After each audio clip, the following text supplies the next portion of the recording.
Welcome to the instruction video for the new TimeEdit viewer. In a few steps, we will guide you through the basics of the timetable viewer.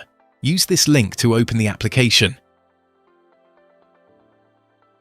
Click on Students to go the schedule, and then click Authenticate with SAML2 Surf Connext.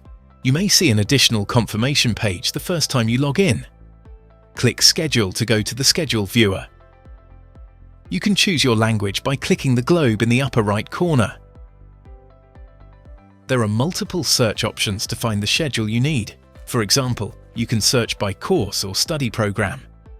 To narrow down your results, you can choose a block within the academic year. The results of your search are now visible in Result. Select the schedule you want to see by clicking on it. It will appear in My Criteria on the right of the screen. Click on Show Schedule. In this view, you can filter by block of the academic year. By clicking on an activity, you can display the details of the activity. This view has more options to filter the results.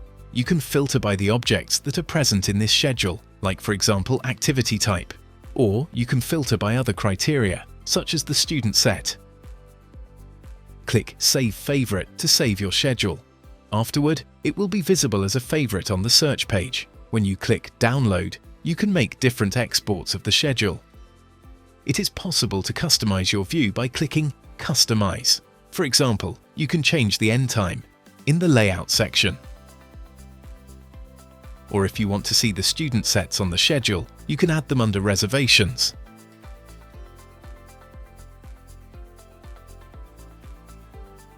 The schedule can also be shown in a list mode by clicking Text on the bottom right. You can also open the activity details from here. You can switch back to graphical view by clicking the same link. The colors on the schedule refer to the different activity types. To start a new search, click the Search button. This is where you can go back to the search page and adjust your search criteria. If you want to open a new search, you have to delete the previous one.